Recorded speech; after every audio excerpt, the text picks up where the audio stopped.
Bien, buenos días. Vamos a Apocalipsis, capítulo 16. Bueno, habíamos tomado hace 15 y hace 8 días el capítulo 16, versículo 15. Ya habíamos considerado la sexta copa de ira y habíamos hecho pues especial mención aquí en el versículo 15 frente a todos estos juicios y frente a todas estas cosas que están ocurriendo, que están por ocurrir, sino que en ese momento están narrándose de tal manera que pues están sucediendo allí, en ese momento. Pero la reflexión, y más que la reflexión, la exhortación del Señor en el versículo 15 es: aquí yo vengo como ladrón.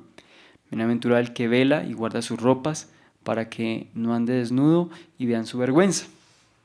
De esto habíamos dicho que pues en este contexto de juicios, de todo este contexto pues de la ira de Dios derramándose sobre la humanidad no arrepentida, pues el Señor nos dice y nos anima y nos recuerda que debemos velar.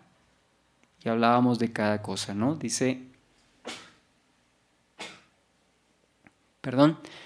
Dice, aquí yo vengo como ladrón. Aquí yo vengo como ladrón. Y esa expresión se utiliza varias veces en el Nuevo Testamento. Ya en Apocalipsis capítulo 3, versículo 3, como habíamos citado. Primera de Tesalonicenses 5, versículo 2 y versículo 4. Dice, pero la venida del Señor será como ladrón en la noche. Segunda de Pedro, capítulo 3, versículo 10. Y también habíamos considerado con detalle Mateo 24, del 42 al 44, con respecto al anuncio de su regreso.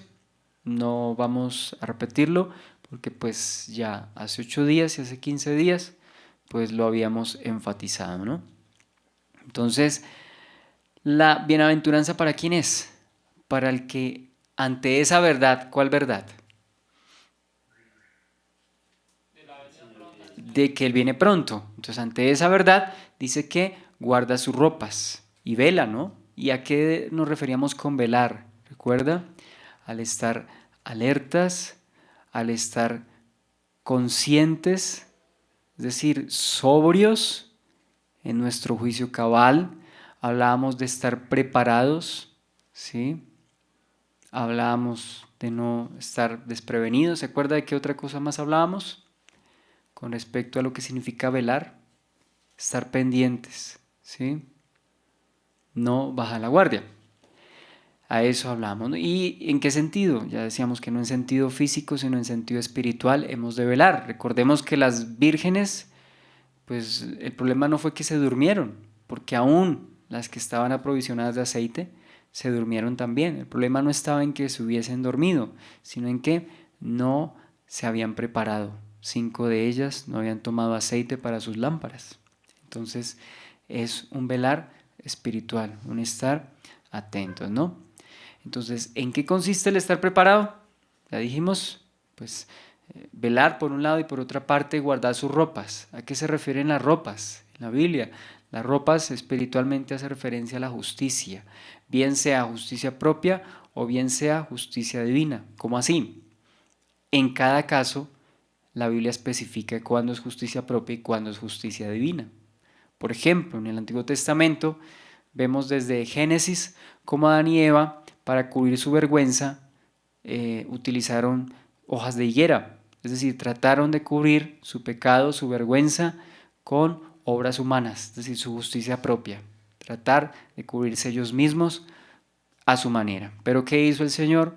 Pues los cubrió con pieles de animales, es decir, tuvo que haber un sacrificio, dando a entender que esa justicia, o para que ellos fuesen cubiertos de su vergüenza, tenía que haber un sacrificio. Anticipando con esto, pues, en primer lugar, los sacrificios levíticos y más adelante, eh, hablando de el sacrificio de nuestro Señor Jesucristo. Y así podríamos seguir hablando. Justicia propia, por ejemplo, cuando el sumo sacerdote Josué, en Zacarías capítulo 3, está con ropas viles. Y el Señor le quita esas ropas viles y le pone vestiduras de gala. También en Isaías, no recuerdo exactamente dónde, cuando habla de que el Señor ha vestido, dice, me ha vestido con vestiduras de justicia. En ese caso enfatiza que las vestiduras son vestiduras de justicia. Y pues también el apóstol Pablo nos dice en 1 Tesalonicenses capítulo 5 que estemos vestidos. ¿Se acuerda? Que estemos vestidos con la coraza. Creo que ahí dice el amor de justicia y la salvación como casco. Es decir, habla de una justicia delante de Dios, en la manera en la que debemos andar, y habla de una conducta apropiada. También en Apocalipsis capítulo 19 más adelante veremos que a la esposa, el Cordero, se le ha concedido que se vista de lino limpio y resplandeciente, porque el lino fino son las acciones de los santos. Entonces, guardar las ropas hace referencia a estar vestidos con la conducta y la justicia de Cristo. Es decir, tiene que ver con nuestro caminar diario. Velar, recuerde, estar atentos, estar sobrios, estar preparados, y el guardar las ropas, una conducta apropiada delante de Dios. ¿Sí? Bien, entonces ya dijimos estos 2 puntos. Ahora, la parábola, ya hemos mencionado la parábola de las 10 vírgenes, ilustra también estas verdades. Es decir, que estaban velando, 5 de ellas. Aunque se durmieron, cabecearon, tenían el aceite, ¿no? Entonces esto nos muestra a nosotros la necesidad de tener una comunión con Dios y una conducta apropiada. Es decir, la conducta correcta es producto de la comunión con Dios. La conducta correcta es producto de la comunión con Dios. De tal manera que si no tenemos comunión con Dios, pues no va a haber ninguna conducta correcta. Porque si no estamos conectados con la vida, pues ¿cómo vamos a tener vida, no? MacArthur citaba al respecto de esto, abro comillas, nuestro Señor destaca la necesidad de una preparación constante para su regreso. Primera de Juan, capítulo 2, versículo 28, dice allí: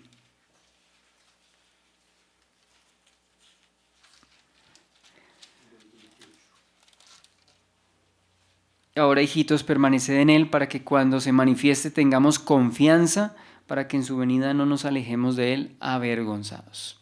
Sigo leyendo la cita. La imagen presenta a un soldado que se alista para la batalla o el dueño de una casa que aguarda en cualquier momento la llegada de un ladrón. Otro comentarista dice lo siguiente, abro comillas: el cristiano tiene que velar a toda hora con vigilancia continua. Tiene que cuidar de su vida diaria, manteniendo pureza de vida. El cristiano que mancha sus vestiduras, es decir, su vida espiritual, no andará en vestiduras blancas. El que no anda en vestiduras blancas está desnudo, y estar desnudo es vergonzoso, como ya lo vimos, ¿no? Bien, entonces, con todo esto en mente, vamos a proseguir con la séptima copa de ira. La séptima copa de ira. Entonces, con respecto a esto, recuerde, son 7 copas de ira, es la última serie de 7 juicios. Y dice aquí, la séptima copa, que es el terremoto, la mención de Babilonia y el granizo. 3 cosas ocurren, o 3 cosas resaltamos de esta séptima copa. En primer lugar, el terremoto. Segundo, mención de Babilonia. Y tercero, granizo. Es decir, la séptima y última copa pareciese ser pues aún más intensa, ¿no? Dice el versículo 17 de Apocalipsis: el séptimo ángel derramó su copa por el aire y salió una gran voz del templo del cielo del trono diciendo: hecho está. Dado que ninguno podía estar en el templo, ¿de quién es esa voz? Porque dice que sale del templo. Del Señor, del mismo Dios. Bien. Y con esta última copa, el Señor derrama su justa ira sobre las naciones antes de su venida, antes de la batalla del Armagedón. El Señor con esto pues termina por derramar su ira sobre las naciones, sobre los hombres inconversos, ¿sí? Solo falta entonces la destrucción del sistema religioso apóstata que veremos en el capítulo 17 y el capítulo 18.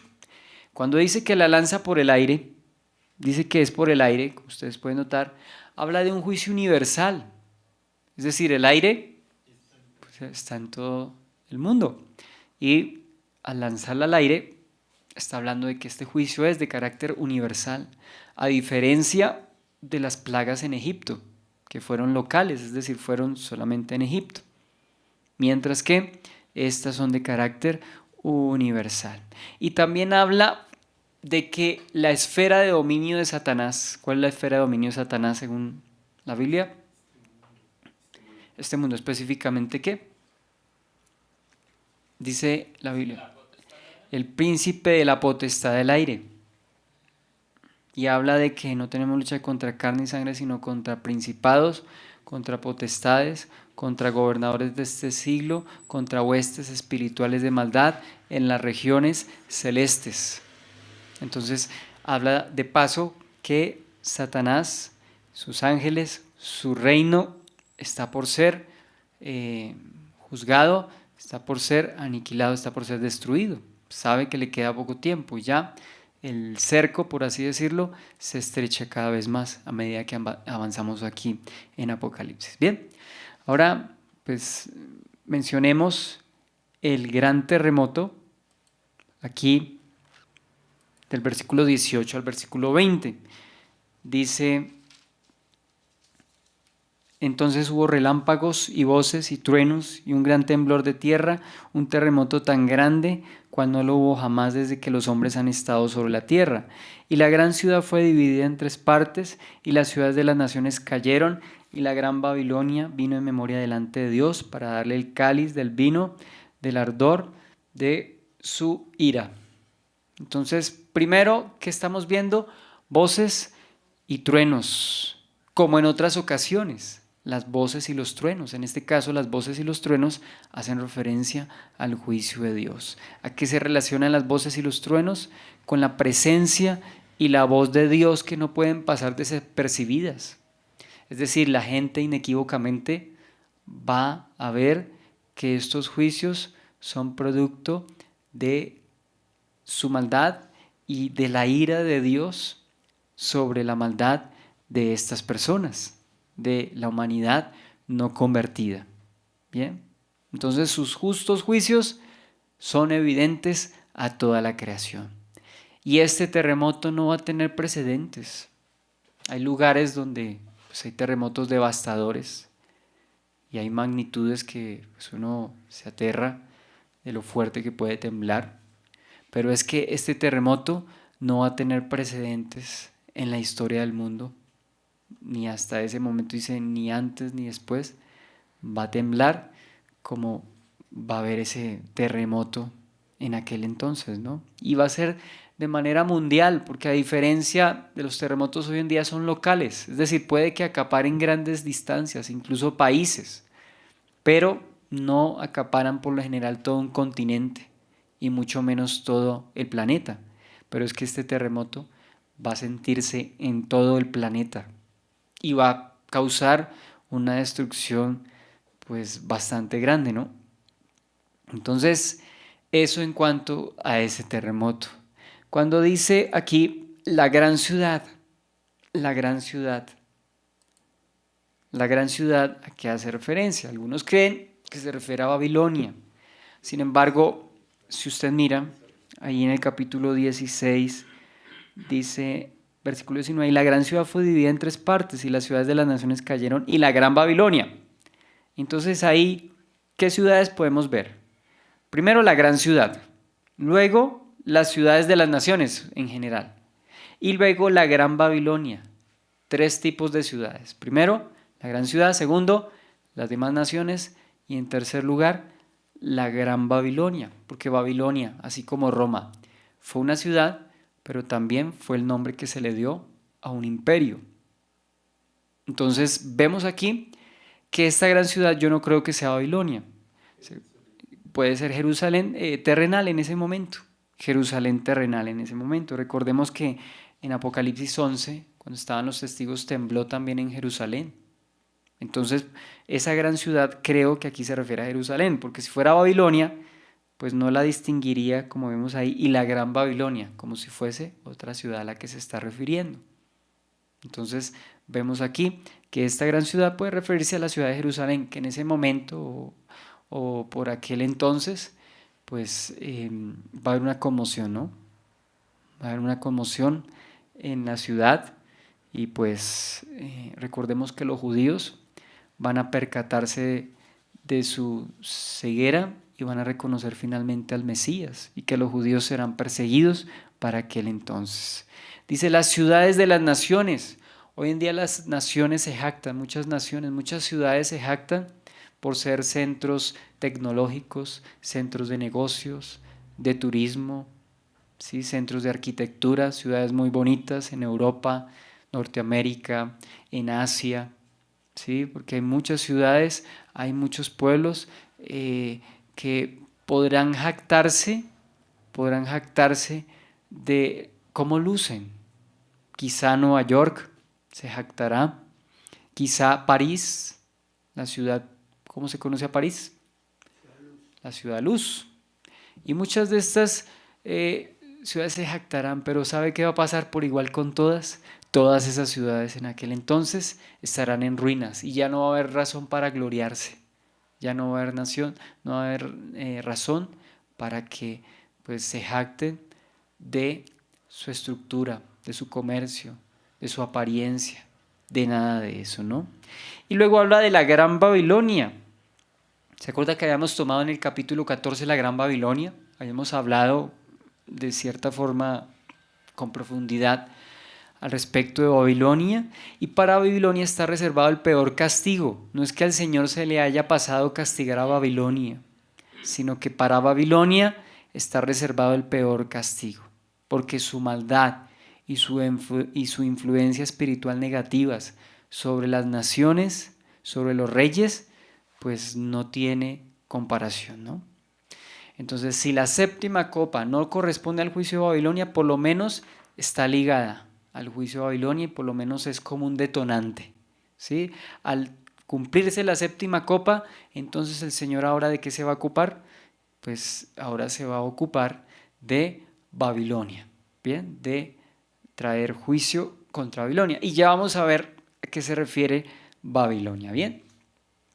Entonces la séptima copa, ya dijimos, está relacionada con el juicio a Babilonia, porque inmediatamente después de la séptima copa, capítulos 17 y 18, se ocupan de Babilonia.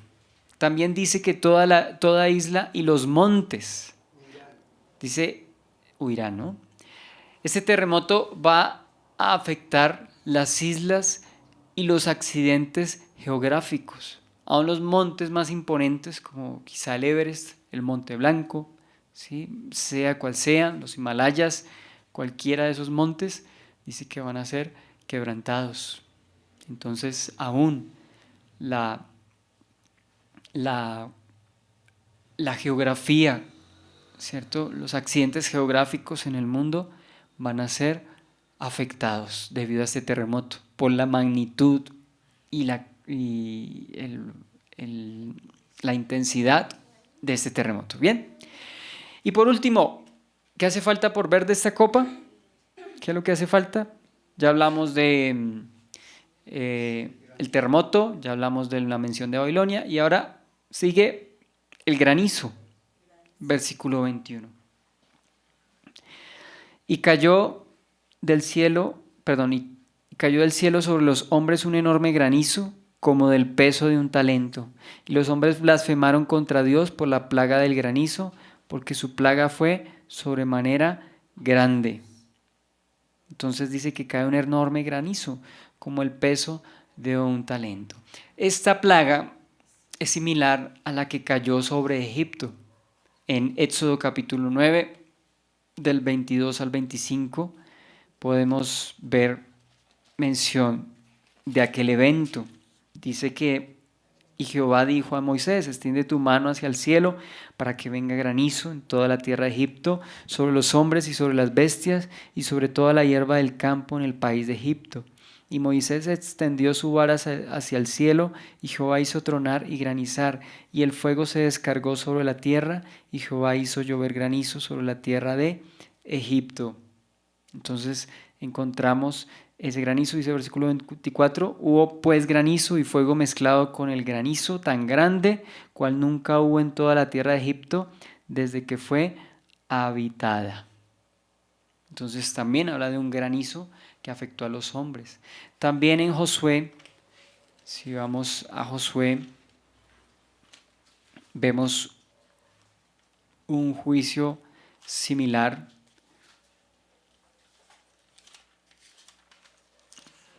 Josué, capítulo 10, versículo 11, dice: y mientras los amorreos huían de Israel entre Bet-Jorón y Aseca, el Señor mandó del cielo una tremenda granizada que mató a más gente de la que el ejército israelita había matado a filo de espada. O sea que un granizo también con consecuencias mortales para los enemigos de Israel. Y comparamos eso también con el juicio que el Señor traerá sobre Gog y Magog, al parecer Rusia, porque según vemos la escatología y según podemos ver en algunos pasajes de la Biblia, esta nación del norte se va a ensañar contra el pueblo de Dios. Entonces el Señor va a traer juicio contra, al parecer, los rusos y su confederación, es decir, aquellas naciones o pueblos aliados a los rusos. Podemos ver eso en Ezequiel capítulo 38, versículo 22. Solamente estoy leyendo estos pasajes rápidamente. Dice: y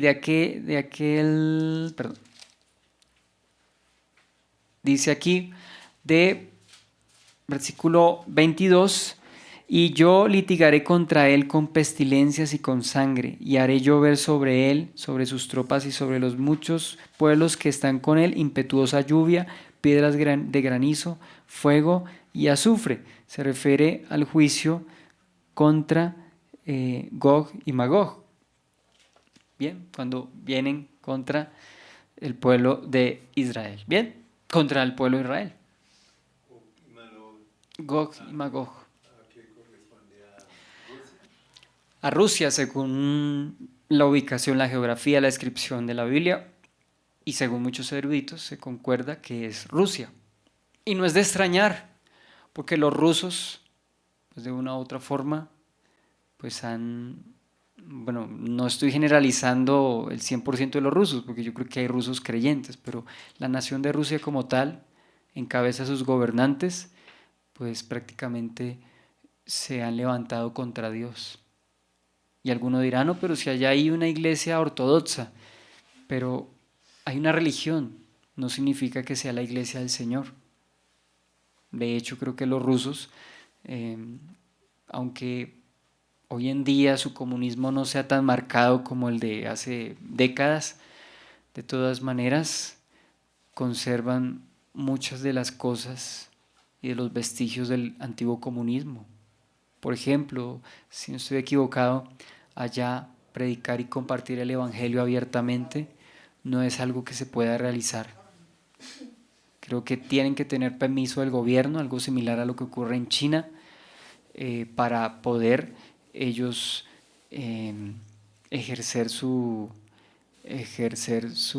creencias. Entonces, dése cuenta que la iglesia está reprimida o ha sido reprimida en Rusia. Y Rusia, por si fuera poco, está aliada con enemigos de Israel, enemigos acérrimos. Yo creo que el enemigo en este momento más grande que Israel tiene sobre la tierra, bueno, tiene muchos, pero el primer enemigo, según podemos ver en noticias, es que vemos a la nación de Irán. La nación de Irán es el primer enemigo de Israel, claramente lo ha dicho abiertamente en la ONU, que su propósito es borrar a Israel de la faz de la tierra. Abiertamente lo han dicho, han amenazado. Y Rusia apoya a estas naciones, naciones como Siria. Es decir, cuando yo hablo de Siria, pues no hablo seguramente de toda la nación, pero sí por lo menos de sus gobernantes, ¿sí? Es amigo, por lo menos, bueno, de Turquía, es amigo de la dictadura en Venezuela. Se cuenta que Rusia, en cabeza de su líder, se ha aliado con los enemigos de Israel de una u otra forma. Entonces, no está desfasada la profecía bíblica y no está desfasado lo que algunos expertos mencionan. Bien, entonces habla de que esta plaga de granizo dice que va a pesar un talento, cada granizo. Y de pronto no tenemos esa dimensión de lo que significa un talento, el peso de un talento. Es una piedra, claro.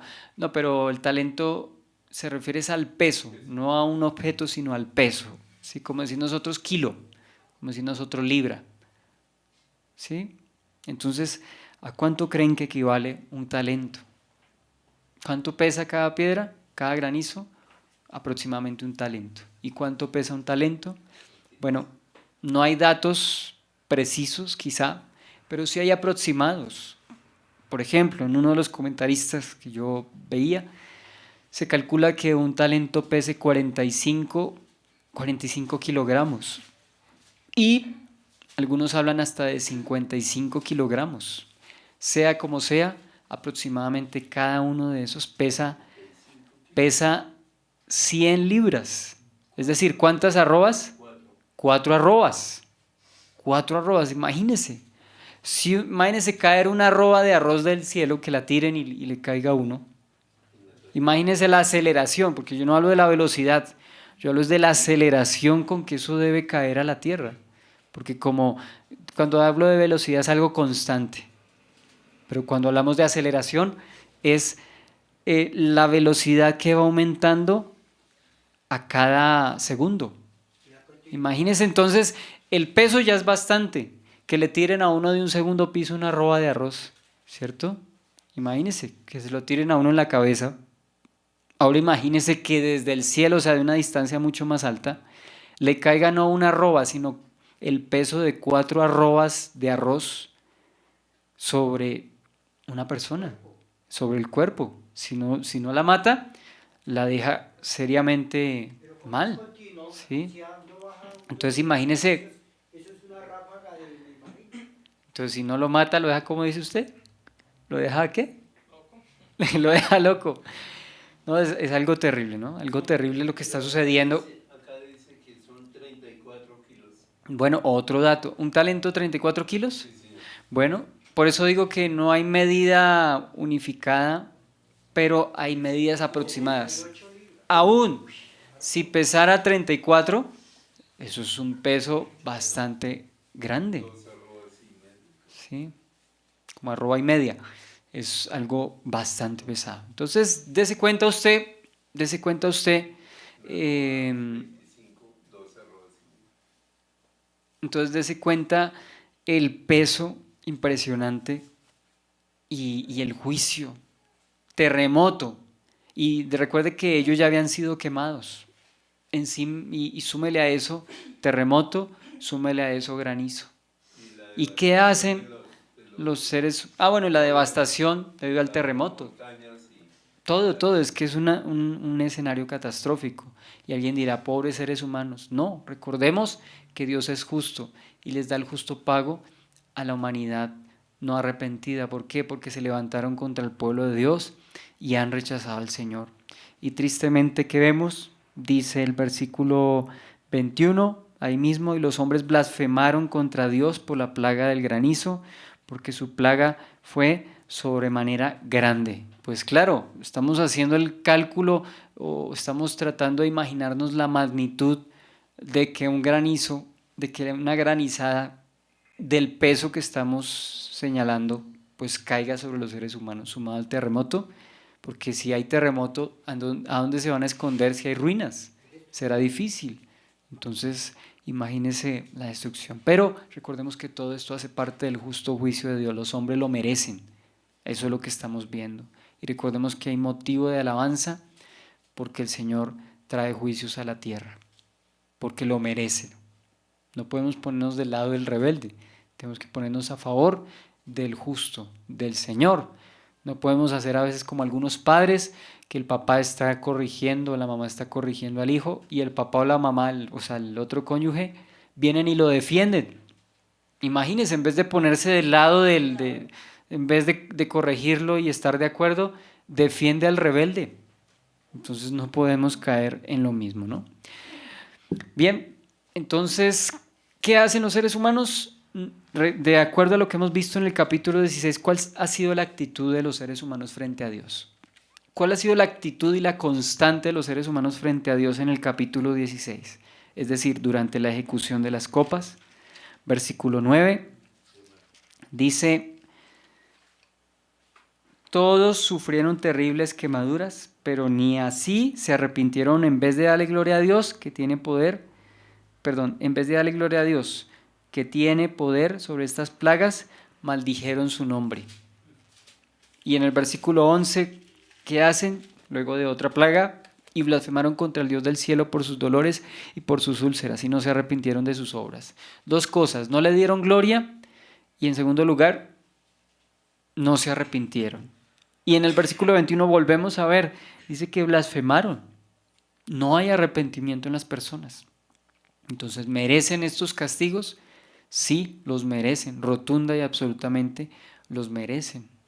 Ahora, que el Señor nos guarde y que sepamos de qué lado nos vamos a poner, porque lo que le espera a los impíos no es cualquier cosa. Bien, entonces con esto nosotros acabamos de terminar entonces el capítulo 15 y 16, ¿se acuerda?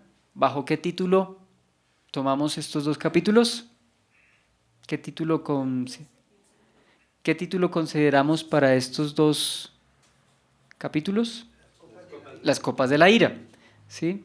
Ahora vamos a pasar nosotros a el siguiente capítulo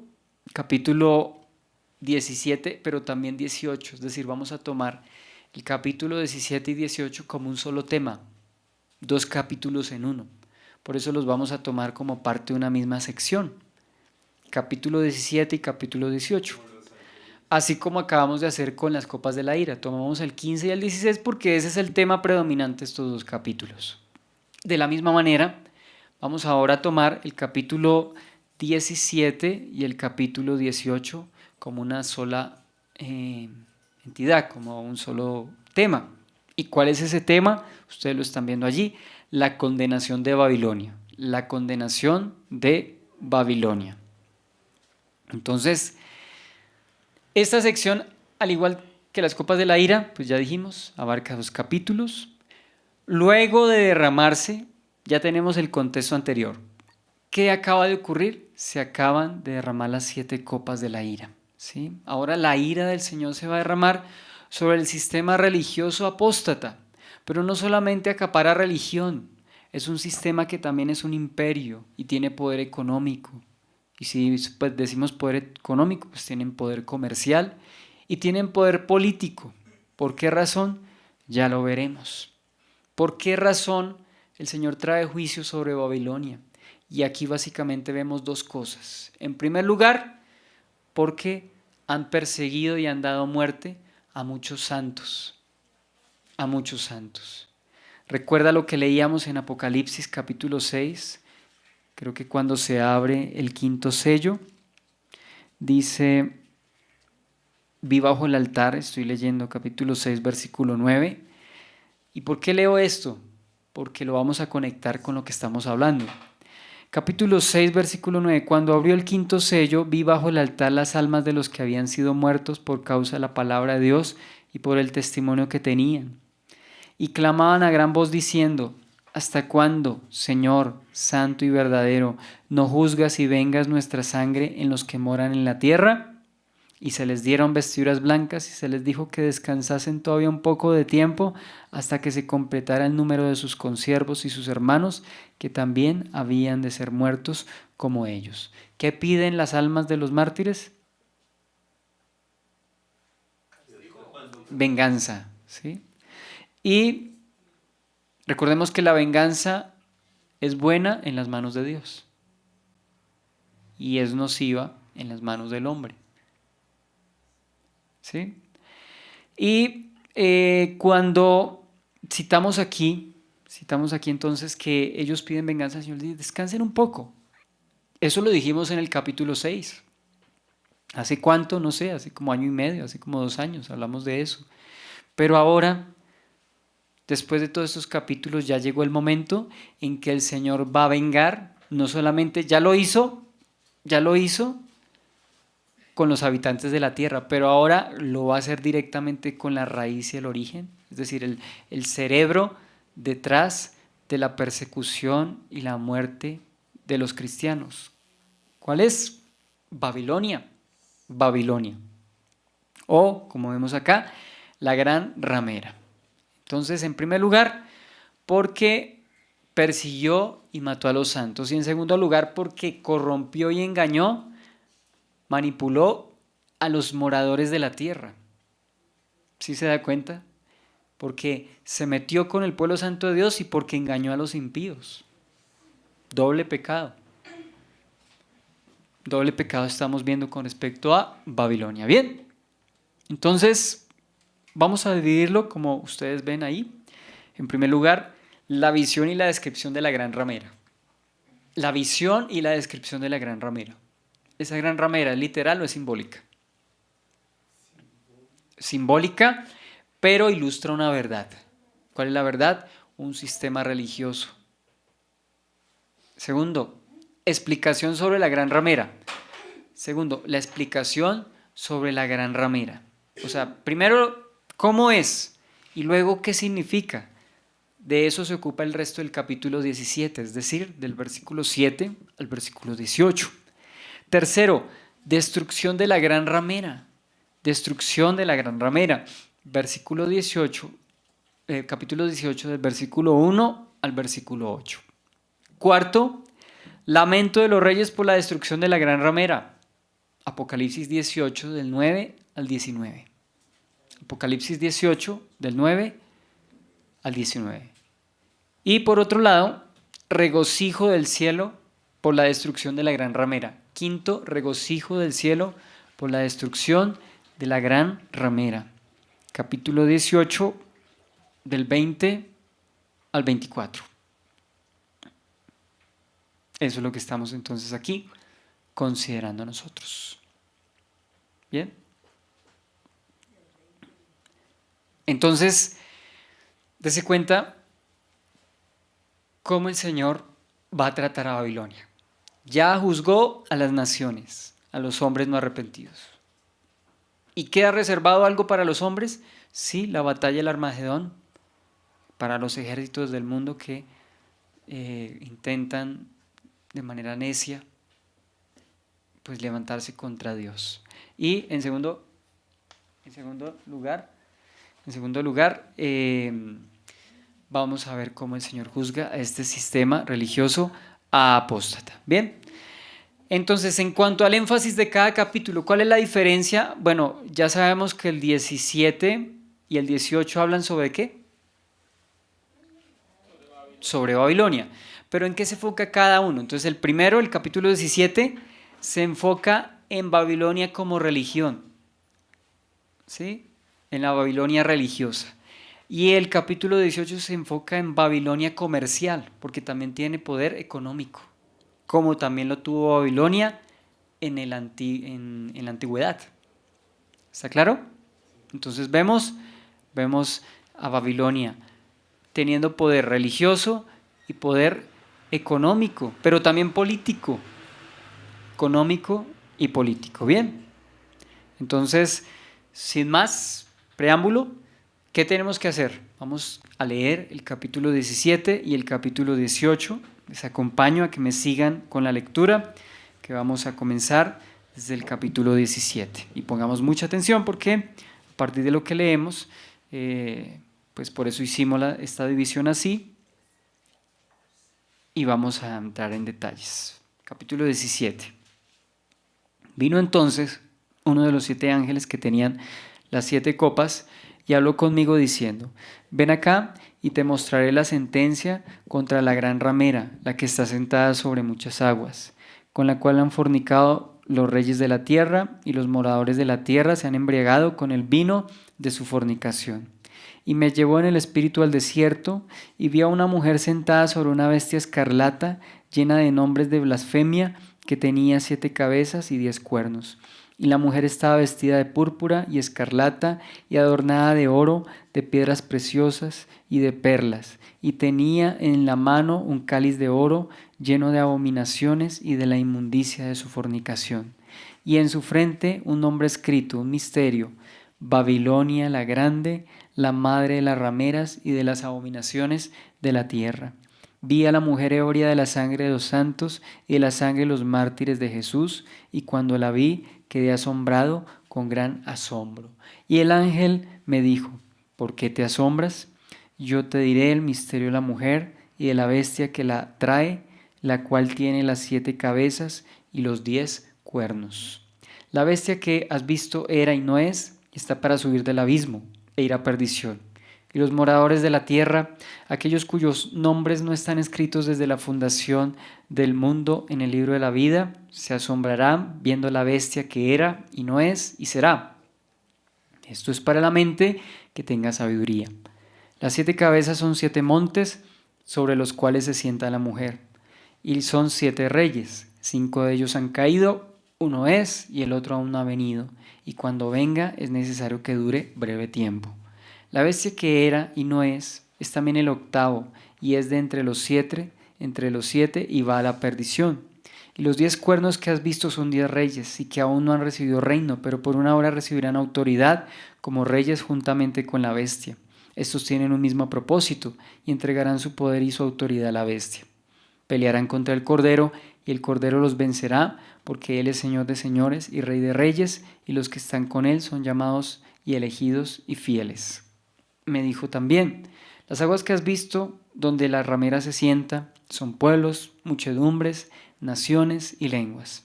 Y los 10 cuernos que viste en la bestia, estos aborrecerán a la ramera y la dejarán desolada y desnuda, y devorarán sus carnes y la quemarán con fuego. Porque Dios ha puesto en sus corazones el ejecutar lo que Él quiso, ponerse de acuerdo y dar su reino a la bestia hasta que se cumplan las palabras de Dios.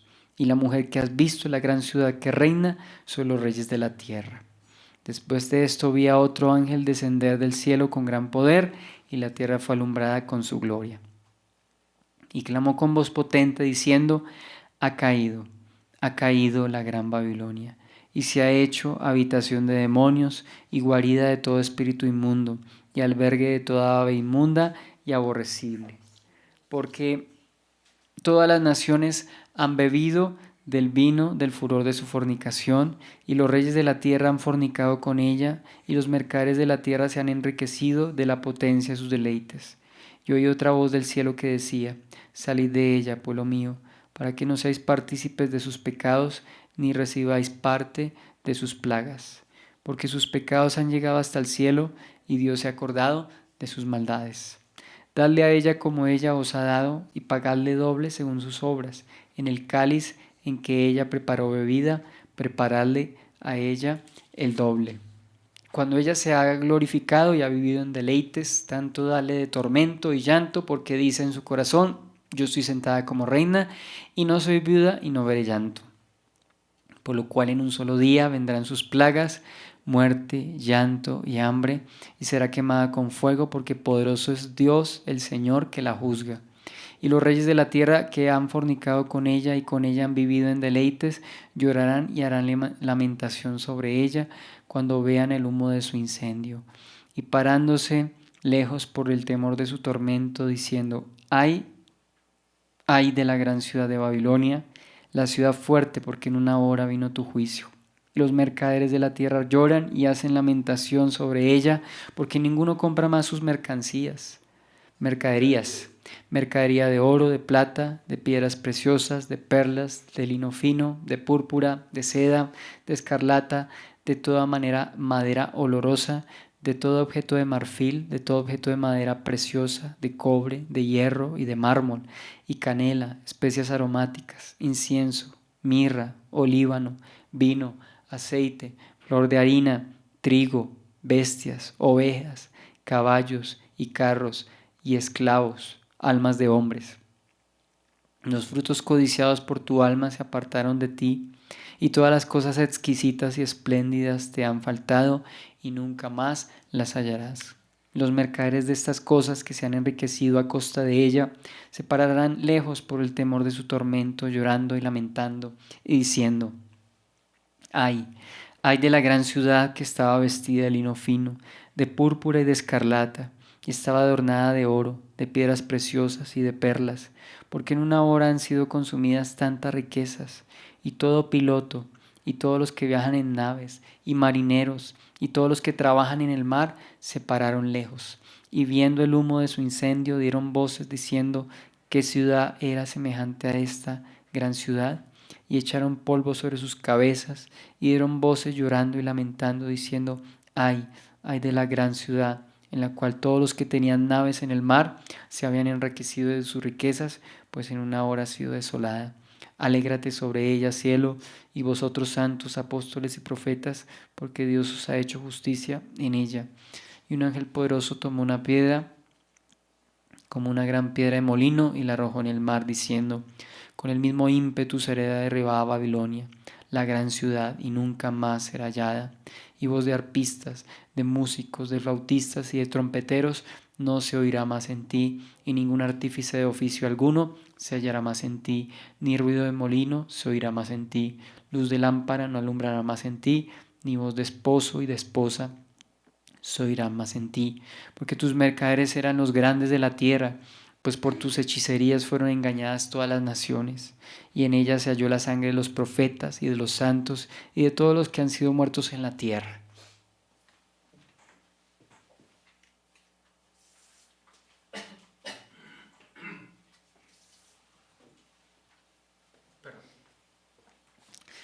Bien, entonces estos dos capítulos son los que tomaremos a continuación. Bien, entonces en primer lugar vamos a hablar de la descripción, la visión de esa gran ramera.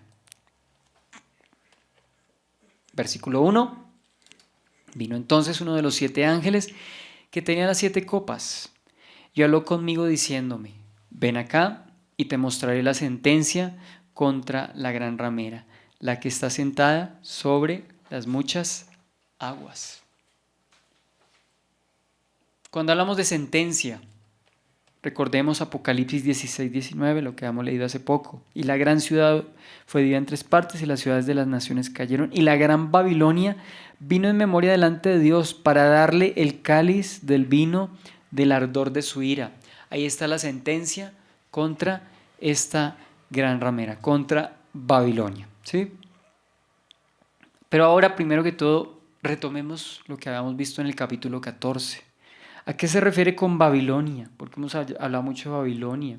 Sabemos que Babilonia en la antigüedad pues era un gran imperio que tuvo, digamos, 2 momentos de esplendor. El imperio de Babilonia al principio, estamos hablando más o menos de los años 2000 a 1500 antes de Cristo, tuvo también un poder y una influencia grande en esa región que hoy pues podemos identificar como Mesopotamia. Bueno, en ese entonces particularmente se refiere a Mesopotamia, pero hoy en día las naciones que ahí se encuentran básicamente es Irán e Irak. Irán e Irak en su mayoría ocupan esa franja que conocemos como Mesopotamia. ¿Alguien recuerda qué significa Mesopotamia? Es una región entre 2 ríos. Región entre 2 ríos. ¿Cuáles son esos 2 ríos? El río Éufrates, el Tigris. Esos son los 2 ríos. Son 2 ríos pues bastante grandes y prácticamente riegan esa llanura que hoy conocemos, o ese territorio que hoy conocemos como Irán y como Irak.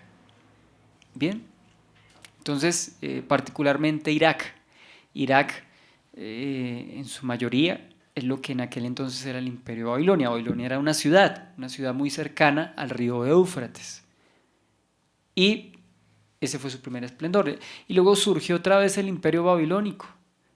Se conoce como el Imperio Neobabilónico, es decir, floreció por allá de los años más o menos 650 hasta por allá el año 500, no sé, por ahí 550, más o menos 200 años en el que volvió a florecer Babilonia como nación.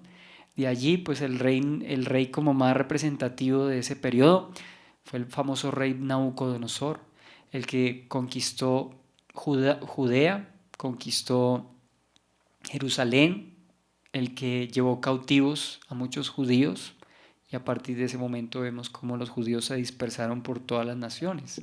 Entonces, ese es el imperio neobabilónico. ¿Está claro? Pero no solamente hablemos de Babilonia como imperio, porque si fuera por imperio, pues hubo imperios quizá mucho más poderosos, como lo fue Roma. Pero Babilonia se caracteriza, recordemos lo que hemos citado en Apocalipsis, en Génesis capítulo, los primeros capítulos, veíamos que ocupó o vino a ser el primer imperio poderoso en la tierra, bajo el liderazgo de un hombre llamado Nimrod, que fue llamado cazador vigoroso delante del Señor, y fundó una de las ciudades, fue Babel, y vino a ser el primer poderoso en la tierra, es decir, es como el primer imperio, el primer imperio. También, ¿por qué es significativa Babilonia? Porque recordemos que en Babel, ¿y qué significa Babel? ¿Recuerda? Babel significa confusión. ¿Por qué confusión? ¿Recuerda el episodio de la Torre de Babel? Dice que los seres humanos se aglomeraron, se juntaron y dijeron, vayamos, hagamos una torre y hagámonos un nombre.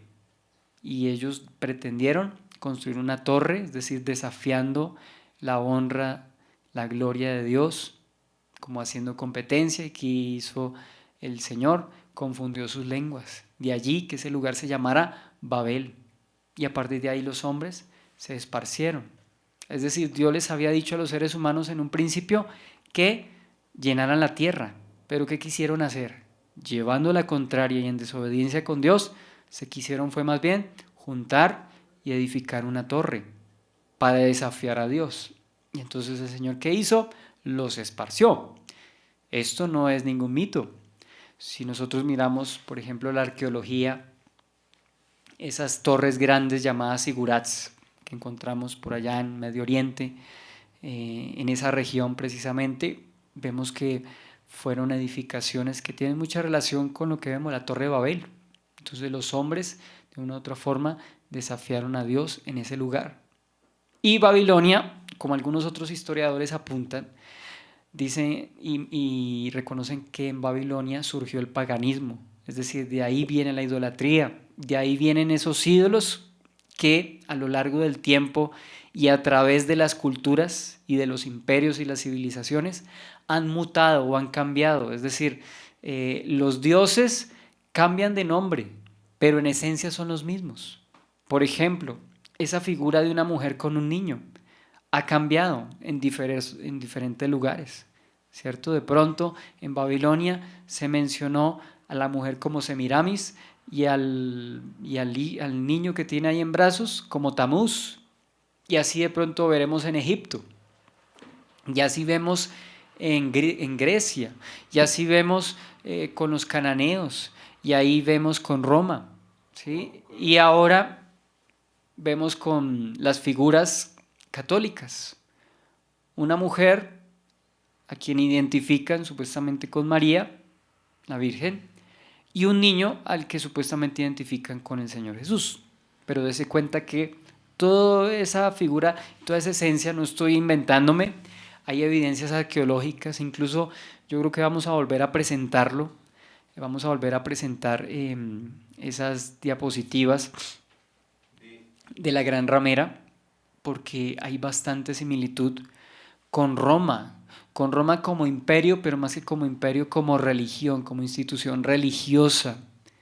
Uno queda aterrado Y yo les mostré, no sé si ustedes se asombraron, pero yo cuando la primera vez hace años vi esas diapositivas, pues yo quedé como asombrado las similitudes de lo que vemos en Apocalipsis 17 y 18 con lo que es la institución católica romana. Hay muchas similitudes. Es que si no es Roma, ¿qué otro, qué otro imperio, qué otra ciudad puede compararse con lo que se está describiendo aquí? La más grande. Entonces, dése cuenta que el Señor es preciso en todas estas cosas. Aún antes de que existiera Roma como religión, ya se estaba anunciando entonces, o ya estábamos viendo, o estamos viendo acá la descripción precisa de esa institución. Por eso de antemano hablamos de Roma. Pero ¿por qué hablo de Roma si estamos hablando de Babilonia? Porque Babilonia, aunque fue un imperio físico, tiene un significado espiritual. Recordemos, por eso yo estaba citando, en ese lugar se desafió a Dios y parece que de ese lugar se difundió el paganismo y la idolatría y la hechicería a todas las demás naciones. Porque de Babilonia, de Babel, se hace mención incluso antes de que se hable de Persia, por ejemplo, se hable de Egipto, se hable de Asiria, de Nínive.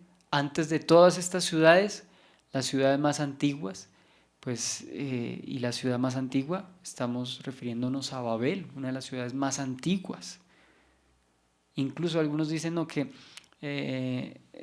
Jericó es una de las ciudades más antiguas, pero creo yo, según lo que veo en el relato del Génesis, que Babel es aún mucho más antigua, y de Babel entonces vino toda esa idolatría. Entonces por eso a Roma se le identifica como Babilonia. De hecho el mismo apóstol Pedro en una de sus epístolas dice: saludes a la iglesia que está en Babilonia. Pero Pedro, según los datos, según los eruditos, según la tradición, según algunos datos de algunos padres de la iglesia, si no estoy equivocado, identifican a Pedro como obispo de Roma. O sea, él estuvo en Roma, pero no como papa, sino como creyente, ¿sí? O sea, como pastor de la iglesia perseguida, como pastor de la iglesia perseguida. Entonces, en ese caso, no tiene nada que ver con lo que la Iglesia Católica menciona, que Pedro fue el primer papa, ¿no? Que Pedro murió como mártir. Los papas no mueren como mártires. Los papas mueren en medio de lujos y de honras.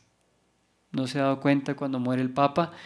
Toda esa procesión y toda esa ceremoniosidad que hay en medio de la muerte de algún papa.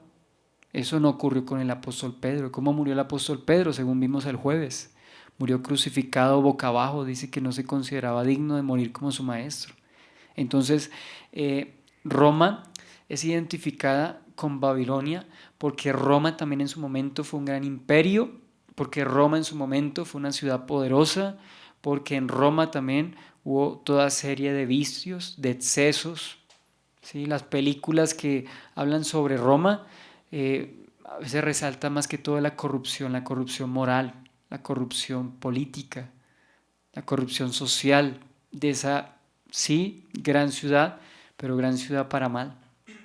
Entonces, por eso esta Babilonia, ¿cierto?, es un nombre espiritual que coincide muy bien con lo que es Roma.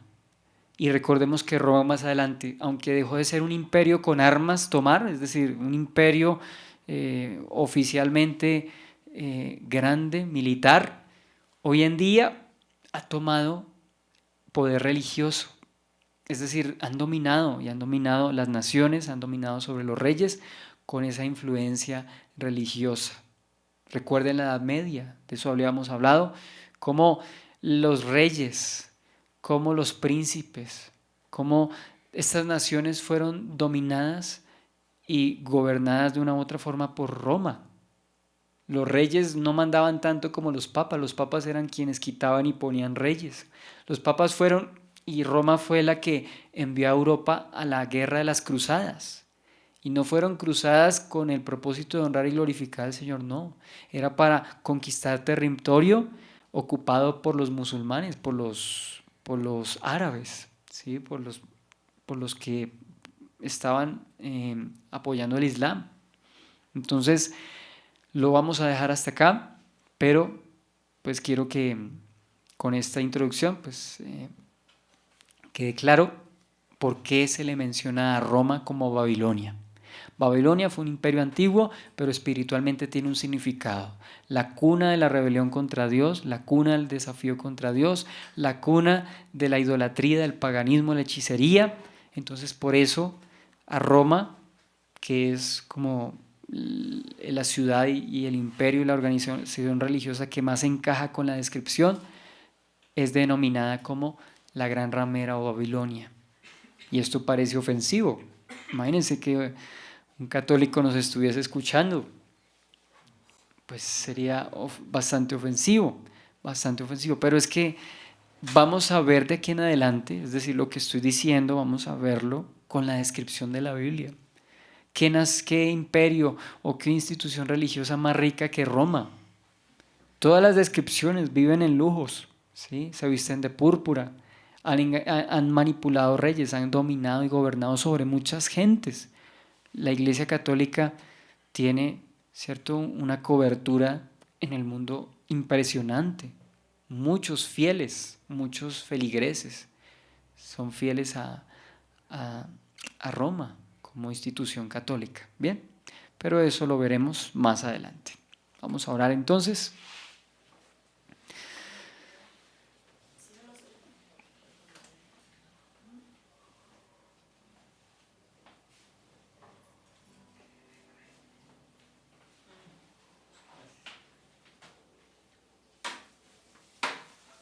Señor, a ti te glorificamos y te exaltamos, Señor, porque tu palabra es perfecta, es precisa, Señor. Ayúdanos a velar y a guardar nuestra ropa, Señor. A andar, Señor, sobrios, perseverando, atentos, Señor. Y también viviendo en una conducta apropiada, Señor. Viviendo en justicia, viviendo de la manera que tú quieres que vivamos, Señor. No bajo nuestro propio capricho, Señor. Damos gracias por tu palabra. Damos gracias por las bendiciones espirituales que tú nos das en Cristo Jesús.